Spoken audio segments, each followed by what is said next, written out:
Hey, what's up, guys? And I just got off work about an hour and a half late than I should be. So what ended up happening was, the restaurant closes at 9, and back of house was gone by 10. We cleaned up, did everything we needed to do. It was a great, smooth closing. I was going to be the closing manager. Well, the closing lead, the closing person. I'd lock the door, set the alarm, and stuff like that. And what ends up happening was the busser. It was just me and two servers left. They just needed to finish their side work. Okay, cool. And then the busser comes and he has a bus tub full of dishes. And I'm like, I'm not upset. I'm just wondering, like, why didn't you bring the dishes down from upstairs? Everyone's gone. And he tells me that the party had just left. And this is like 10:30. Restaurant closes at 9, so they stayed an hour and a half later. I'm like, okay. And I asked him, so what do you guys do? Has this happened before? And he's like, no, this hasn't happened before. And when I say has this happened before, what I'm talking about specifically is post-COVID. It's kind of crazy, the fact that I have to specify pre-COVID, post-COVID. Well, post-COVID, things have changed. We don't have a cleaning crew at night. We have to be on top of our game even more, especially with the cleaning. So I tell him, okay, you know what? It's not a problem. No one's going to be in the restaurant for the next 2 days. Someone has to clean the dishes. I got it, dude. Don't even trip. He's like, really? You're going to clean them? I'm like, yeah, of course I'm going to clean them. Don't worry about it. Okay. And I turn on the washing machine. We have a new dishwasher. I said washing machine. I meant the new dishwash machine. And look, I'm not an experienced dishwasher. I went straight into the line when I started my career. So different dishwashers, I have trouble with that. So I text my chef and I text my sous chef, essentially the same message, which is, there was a party.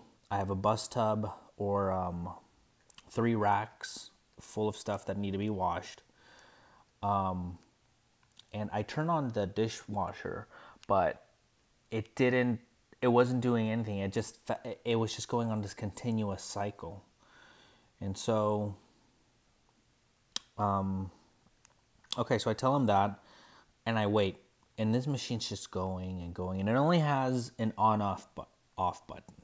Okay. So it has everything. I don't have to put any, compartments, nothing. So nothing's going on. And I'm getting kind of frustrated because it's been like 15 minutes. The machine's going on. So my wife worked at works at Whole Foods, and she worked at the prepared foods for about 4 or 5 years. So she obviously would have experience with dish pits and all that kind of kitchen stuff.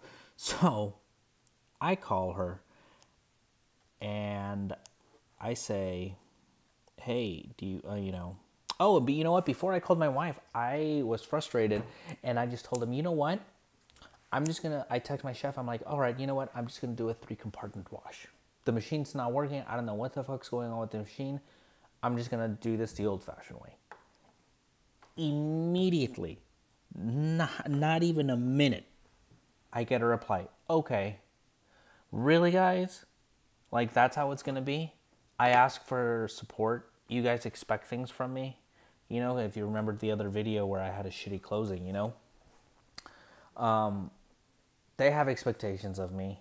I think it's only fair that I have expectations of my sous chef and chef. Okay. Well, nothing. And then I just get an, okay, great, cool. It's fine. I don't care. I'm getting paid. I'm not afraid to make a little money. So I call my wife just to see, like, maybe she knows something. And lo and behold, you know what the fuck it was? I needed to open the machine, and then down there's like a plunger that stops the water from draining. I barely twisted it. It went down. The water filled up. Boom, I was in business. Just like that. Maybe instead of an okay, I could have gotten like, okay, but hey, did you try, the plunger? Hey, that would have been quite an idea. That would have been something to pick out. But that's not how it went.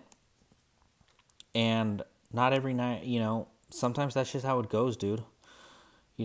I originally wanted to talk about what it means to be a chef. And I don't, I'm not here talking shit about that. I don't think I'm better than them, but here's a few things that I think make a chef a chef. The title doesn't make you a chef. Just because you're a chef or a sous chef doesn't mean you're a chef. You were given that position, but it doesn't mean that you are exemplifying what it means to be a chef, in my eyes. I know so many cooks that they want to be chefs so bad. You can tell, like their Instagram is, my name is Chef Andrew. My name is Chef Mark. And it's like, I don't care if that's what you want to do. But I would just hope that you don't let that go to your head when you're at work. I've worked with people aren't, with cooks that call themselves chefs or junior sous chefs. And they just think it's okay to come in 20 minutes late, clock in, and then go have a 10-minute cigarette break. They think it's okay that they're going to expo, call out tickets, just pile orders on you, get mad because you somehow can't keep up with every ticket that they're calling. They have no sense of rhythm, no sense of timing. And then as soon as it's all done, as soon as they get the all in, they go to the bar, grab a beer, go disappear wherever the fuck they're going to disappear to. And then when you're done putting everything away, when you're done cleaning up, when you're done, wrapping shit up, they come to you and say, is there anything I can do for you guys? Can I help you out with anything? Really? That's not a chef. Okay? That's a fucking wannabe. That's someone that has seen Hell's Kitchen way the fuck too many times. I don't understand, dude. I think you want to be a chef, here's what you got to do. Very simple. Do more for others. It's that simple. I think the people that I don't want to say that move up, because just because you have the title chef, again, it doesn't mean you're the chef. So I think that you want to have chef behavior, do more for others. It's that simple. Take on more responsibility. Don't leave the line to go get something for your station without asking the other guys, hey, I'm going to the walk-in. Do you guys need anything? You know what? This might seem like really obvious shit to you. You're probably listening to this going, what the fuck are you talking about? I know shit, sure. Well, you know what? Then how? There's people like that. There's these motherfuckers that literally just go and disappear for 10, 20 fucking minutes. You're like, where the fuck did he go? There's those guys where you're like, hey, dude, can you help me out with this? Or can you go grab me this? Or whatever. And what do they say? I don't have time. It's not my station. So do more for others, dude. It'll make your life a lot easier. Show up a little early. Ask people if they need anything. Is there anything you can do for them? Maybe while they're cooking on their station, you can say, hey, I'll set up the dishes for you, and give me the food that's ready to go in a bowl, in a saute pan, and I'll put it up for you. It's little thing. Marco Pierre was absolutely right. Little things done right create big things.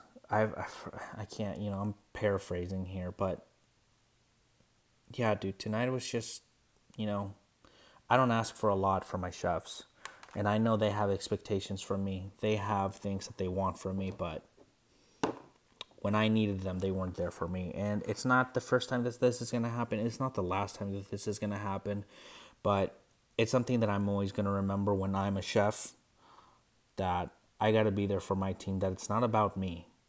If you just want to be a line cook, it's just about you. That's cool. But if you want to be more than that, it's not about you. Anyway, I hope you like this video. Comment, tell me what you think. Share, like, subscribe. Bye.